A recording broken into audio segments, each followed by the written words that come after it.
Hi guys, in this tutorial, I'm going to show you how to publish a Squarespace website. So, in order to do this, first of all, navigate to any browser on your PC, go to the search bar, type in Squarespace, then log into a Squarespace website using your user credentials. After you log in, you will see this page. So the first step to publish your website is clicking on the settings button on your Squarespace dashboard. Now under settings, you'll have to navigate to the website option and click on site availability. As you can see, my site is currently private and I can only make it password protected. So this private means only you can access your website. It's not published. What we are going to do is click on upgrade to publish button. So in order to make your site public, you will need to choose a plan with Squarespace. So first of all, you will have the option to pay annually, which makes the monthly amount a bit less. So for example, for the business option, you're going to pay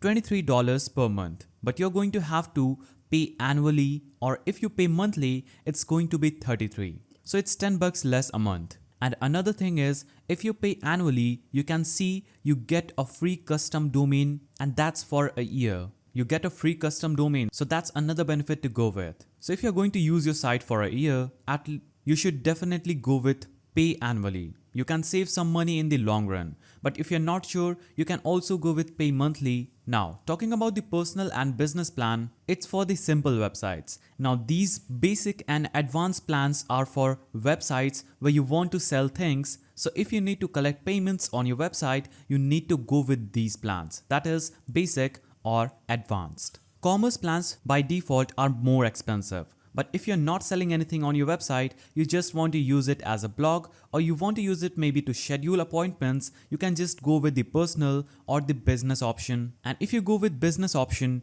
you also get the professional email from Google option, which is very handy. So you have that premium integrations and blogs and so on. So you get a couple of more features, but personally, I would go with the business option. But you can also, if you want to save some money, you can go with the personal option and then upgrade if you find that you're going to need those features that you only have with business. So as an example, I'm going to click on the business option. So click on the select option. This will open up this page. Here, you'll have to select whether you want to pay monthly or annually. So I'm going to choose annually and click on confirm selection. Now click on save and continue. So it is going to take you to this payment information page. On this page, you can choose whether you want to pay using PayPal or your credit or debit card. So I'm going to choose credit or debit card. So type in your credit or debit card details and click on save and continue. If you click on PayPal, it will redirect to PayPal's page where you'll have to enter your PayPal information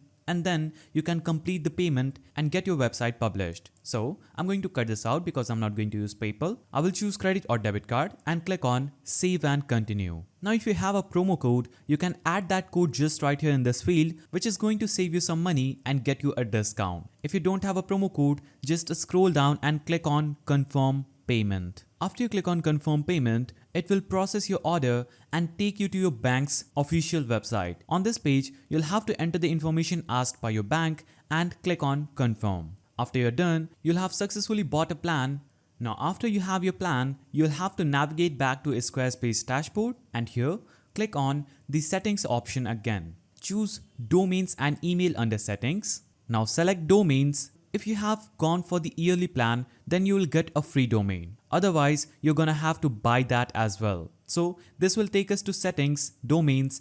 You'll have to click on get a domain if you want to get it through a Squarespace. It's going to be a bit more expensive compared to if you're just going to get it through Google or GoDaddy or through any other services where you're going to save like $8. You can click on use a domain I own and then go through the instructions and how to connect a domain with Squarespace, but I'm going to keep these things simple and just pay the extra $8 here. So I'm going to click on get a domain here and you'll have to look for the domain you want your website to be named after. If you don't know, the domain is just what people will need to type in order to get to your website. If my company's name is Vive Media, I will just type in domain Vive Media or anything and try to go with the .com domain. When I click on this, it will be added to my cart. So after it's added to your cart, click on the checkout button at the top right corner. Choose your term's length, whether you want your domain for 1 year, 2 year, or a specific amount of time. So I'm going to choose 1 year. Now click on save and continue. Now here you'll have to enter your contact information in the registration page. Scroll down and click on save and continue. After you click on save and continue, it will take you to this review order page. Scroll down and click on confirm payment. You can also add a promo code on this page too and get a discount. So click on confirm payment. This is again going to take you to your bank's page. Enter the information asked by your bank. This is going to take you to this registration processing page. As you can see, it says your registration is processing. You'll get notified by email when registration is complete. You won't be charged until the domain is successfully registered. After registration is done, you'll get an email where it is going to show the status of your domain, whether it's registered or not. And when your domain will be successfully registered, then only you'll be charged for the domain. Now cut this out and navigate back to your dashboard. Navigate to settings again, click on site availability, and if you would have bought your plan and your domain registration will be done, you will see this public button available for clicking. When you click on this public button, your site will be successfully published and you won't see upgrade to publish button. I don't have a plan, that's why I can't see the public option available. So click on public and your site will be live under the domain that you would have bought. So by following these steps, you can successfully publish your Squarespace website. If you found this video helpful, please don't forget to give it a thumbs up, subscribe and hit that notification bell.